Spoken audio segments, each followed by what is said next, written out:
Assalamu alaikum wa rahmatullahi wa barakatuh to some of you and peace out to the rest of you. You already know who it ain't and who it is. It ain't your boy and it is your man, the blackest hearted, blackest minded, blackest man on social media, signing black in and shining again, asking you to hit the mother cuss word share button because the message is more important than the messenger. So that being said, I'm going to start by putting in a correction to my second to last upload, which was about O'Shea and Omar saying that brothers need to keep it black and stop interracially dating.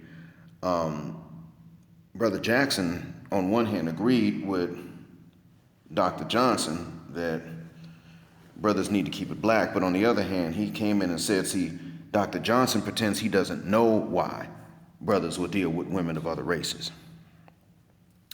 And I took a stance that it's still good to at least prioritize women who don't have a problem with your blackness, and that extends to their people. Women whose people don't have a problem with your blackness, and that would pretty much leave you with the Southeast tropical Asians and the Japanese. I forgot something. While many Japanese actually do prefer brothers, there are enough Japanese women that prefer brothers for the population of brothers that are in Japan. I forgot there's still enough Japanese that have problems with white or black people mixing with them to where if you have children and you raise them in Japan, they can catch it. Now, I do think that it's getting better, especially in major urban centers. I don't think most Japanese children or adults are going to just pick on and bully half black or half white Japanese kids. But the fact that the phenomenon exists is one that I used to know and I forgot about until some commentators reminded me. Thank you for reminding me of that. I appreciate that. I don't know how common it is to where it should be enough for black men to look at Japanese women and pass them up. But what I would say is this: you all can get with Kirigakure Jones and ask him how likely that is to happen. Because Kirigakure didn't just get with any old run-of-the-mill Japanese woman that no Japanese man would want. He got with one who was from a distinguished family. They're actually historically famous. So the sense of hypergamy that women naturally have did not preclude his wife from marrying him, nor did it make her family look at him like he was a lesser man. So as for exactly where I should put Japanese women in this category, I'm not really sure yet. But I did want to do justice to both sides that we do know. Now, as for my final conclusion, that's going to be based on actual stats, figures, and more input. And I'm not really going to do that kind of research. You all can ask Kirigakure, and he can give you a better idea than I can. Based on what he says, base your own opinions on what he says. I'm not free and available to marry a Japanese woman anyway, and I was never looking. She'd have to be pretty dark and Muslim for me to give her a shot. Now, okay, that's going to eliminate most of the population right there. And I'm not available anyway. I can't afford to marry 2 or 3, and that's fine. I'm happily married at this point. But I don't want to do injustice and ignore facts either. I just forgot at the time I was recording. And that's because there's so many success stories that brothers have talked about. Anyway, let me move on to why I'm recording this. Remember when Mr. Samuels was going in on men only, and he hardly had a cuss word thing to say about what Western women wanted from men and how they lied about it early on in life, even to the men in their lives and in their families. There are many of you men out there who still think that we should work on our bodies in the gym and go to dating coaches and learn game and just make more money like that's going to work.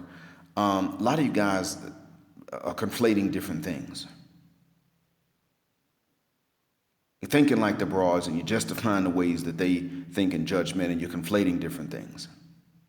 You can go to the gym and be alpha. That doesn't mean that automatically you're going to start making more money. Matter of fact, you just spent on a gym membership. I would recommend that you do something, and that is to start taking yourself more seriously, gentlemen. I would say that you should start, but this is what I would say to those of you who specifically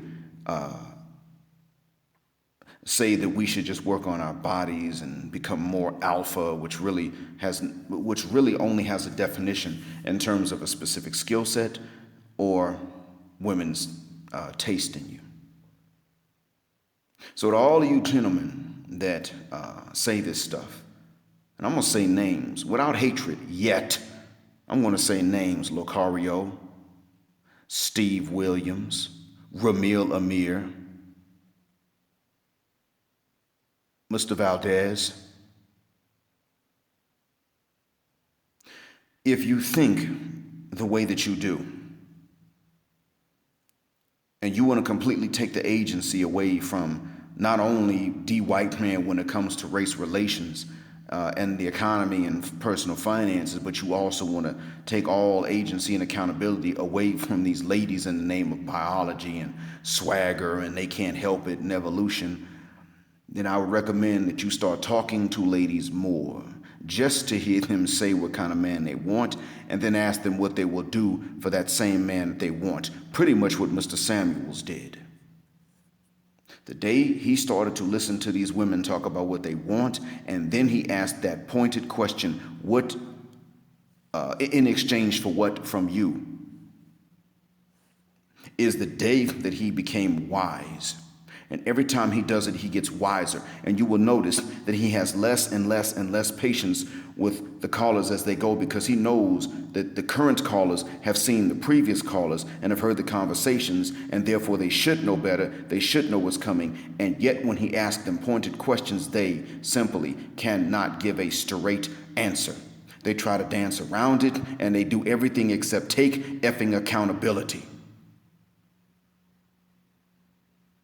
He began to listen to another side of the story, and he found out pretty much, whether he even admits it or not, he found out the men were right and the women were wrong. And as Shahrazad Ali even said, everything we want from them is free, everything they want from us cost. It has not ever been us that drove them away. It was always them driving us away, and lying about it too. Asking them also pointed questions about what they want and about on whom they'll cheat and with whom they'll cheat and have cheated, and watch the difficulty unfold. Notice how Mr. Samuels asks questions and then he can't get a straight answer. He's becoming more red pill enraged step by step. He's in control of it, but he is becoming more red pill enraged step by step. Now, in this process, you who advocate for game and sticking with the sisters or Western women in general are going to get the same thing. Some of you advocate to keep it black. Others of you advocate to just keep it with the Western first world entitled Lois Lane that demands that you be Superman, whichever one you are.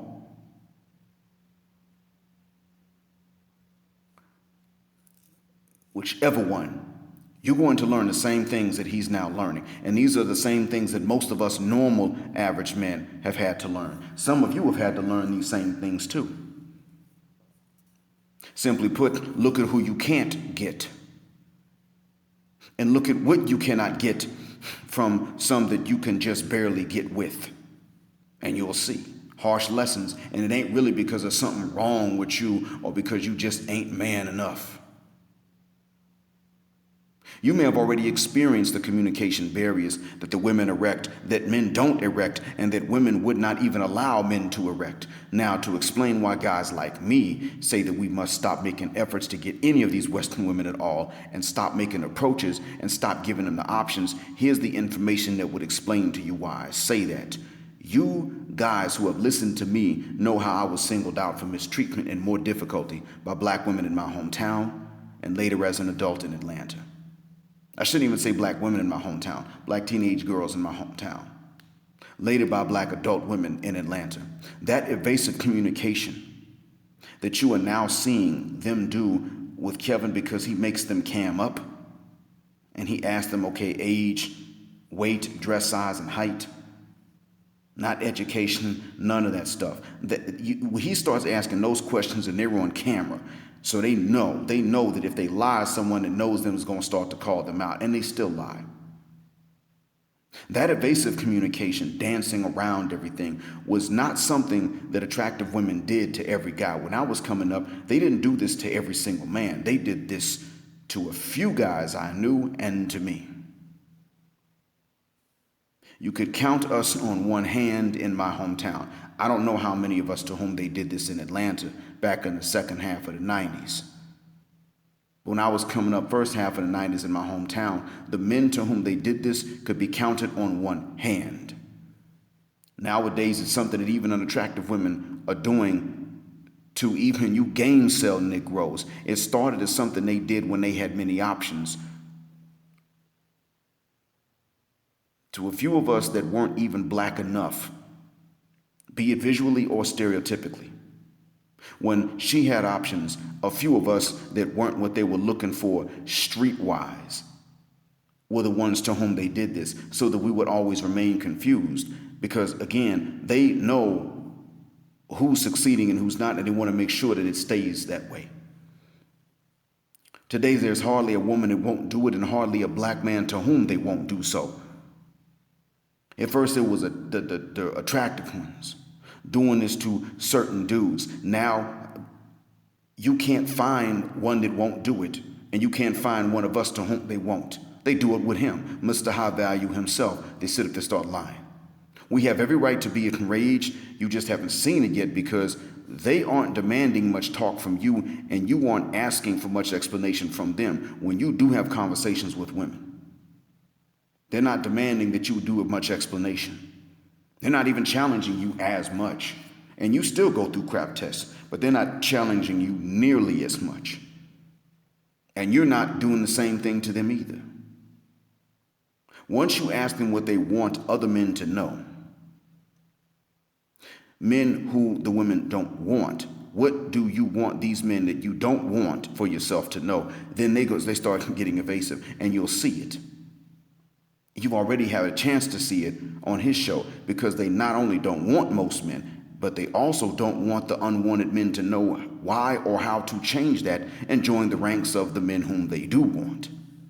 Don't lecture us about game. Ask yourself what kind of game they had to keep you from seeing that game was always theirs and you nor I ever had enough to sway them any differently than what they already wanted from first sight. I've already told men the game we need in my last upload. Fasting and decreasing our libidos, coupled with the same conceit that fuels female sexual difficulty to males, thereby becoming just as sexually difficult and not caring if we don't even have sex, is the best game for us to not only change the overall game, but to reverse the game's outcomes. There's the game we need. Options elsewhere, passports. Coupled with our ability to eliminate the Western ones from even competing as options, fasting and decreasing the libido is the game we need. After seeing what Mr. Samuels has exposed, do not ever address us again about any other game. Black heart, black mind, blackout. Assalamu alaikum to those of you in the audience usually. Black, heterosexual, non-select, male power just because they don't like it. And black patriarchy until extinction or judgment day.